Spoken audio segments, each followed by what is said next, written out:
అహానా, ఇప్పుడు నీ 2 కాళ్ళు ఈ పళ్ళెంలో పెట్టు. తర్వాత కుడి కాలు ముందు పెట్టి ఇంట్లో మొదటి అడుగు వేయి.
చూసావా ఎంత అపశకునం తెచ్చే అమ్మాయో.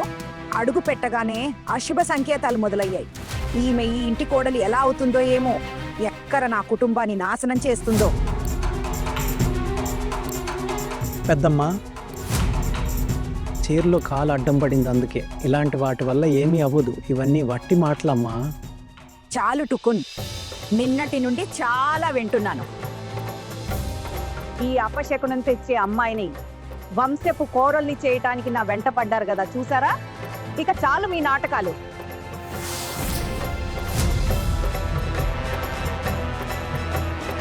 సరిగ్గా నడవడం కూడా రాదు, కళ్ళున్నాయి కదా,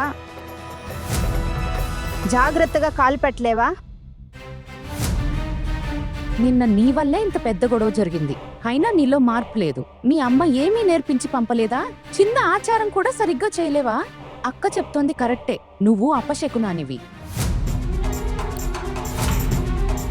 అరే లేదు లేదు, పాలు పొమ్మించే ఆచారం కూడా చేయాలి కదా. పదండి. నేనైతే ఊరికే అన్నాను, ఆచారం అంటే ఆచారమే కదా, చేయకపోతే అది వారి ఇష్టం. సరేలే, ఇక ఆపు. అహానా, వెళ్ళి పెద్దలందరూ ఆశీర్వాదం తీసుకో. అమ్మ దగ్గర చక్కగా ఆశీర్వాదం తీసుకో.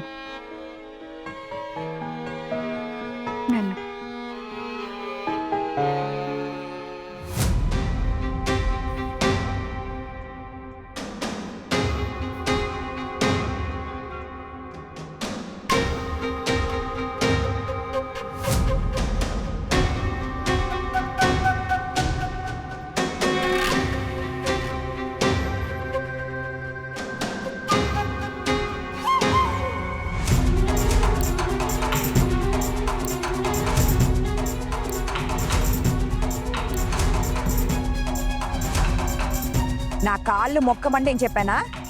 ఆశీర్వాదం కోసం నా కాళ్ళ దగ్గరికి వచ్చావా? మీరు కూడా నా తల్లి లాంటి వారే. ఇక మీదట ఇది కూడా నా కుటుంబమే. మీరు నాకు ఆశీర్వాదం ఇవ్వరా?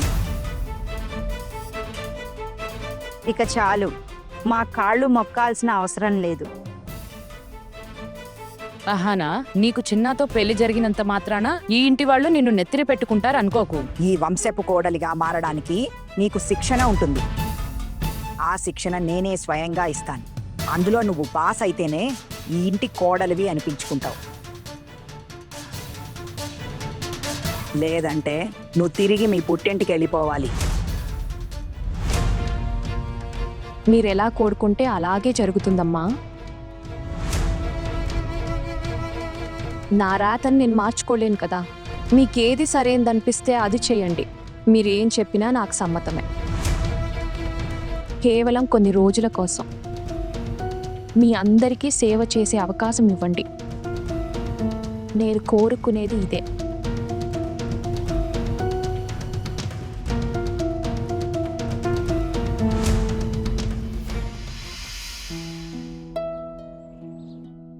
వదినా,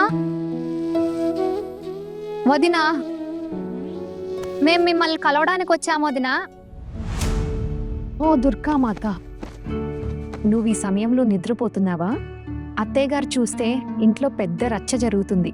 చూడహనా, ఈ ఇంట్లో ఇవన్నీ కుదరవు. ఈ ఇంటి కోడళ్ళు అందరూ పడుకున్నాకే పడుకోవాలి. సరే ఇవన్నీ వదిలే, వీరిని కలవు. ఈమె నీ ఆడపడుచు మమత, ఈమె మోనిక, ఇద్దరూ నీ ఆడపడుచులే. ఆహానా, పెళ్లి హడావుడి వల్ల చాలా అలసిపోయి ఉంటావు కదా, అంటే చాలా భరించావు కదా. మా అందరికంటే ఎక్కువగా నువ్వే బాధపడ్డావు. ఇప్పుడు బాగుందా లేక కొంచెం నీరసంగా ఉందా? లేదక్క, నేను బాగున్నాను. ఒక్క మాట చెప్పనా? మేము జైలు గురించి కథలు విన్నాము, జైలును ఎప్పుడూ చూడలేదు. కానీ ఖచ్చితంగా చెప్పగలను, జైలు ఖైదీలు కూడా ఇక్కడ పద్ధతులను నియమాలను తట్టుకోలేరు. వాహ్ వదినా వాహ్. అవకాశం దొరకగానే అత్తగారింటి గురించి చెడుగా మాట్లాడుతున్నారు, వెళ్ళి చెప్పమంటారా? లేదు లేదక్క, అలాంటిదేం లేదు. మేమేమీ చెడుగా మాట్లాడటం లేదు. కొత్త కోడలు వచ్చింది కదా, తనతో కొంచెం తమాషా చేస్తున్నాము. నా ముద్దుల ఆడపడుచులారా, రేపు మీరు కూడా అత్తగారింటికి వెళ్తారు కదా. మా వదినల పరిస్థితే మీరు అర్థం చేసుకోగలరు కదా. ఎవరికి ఏమీ చెప్పకండి ప్లీజ్. చెప్పారు కదా.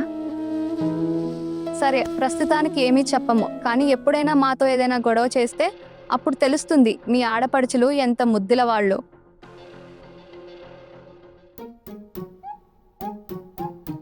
చిన్న వదిన,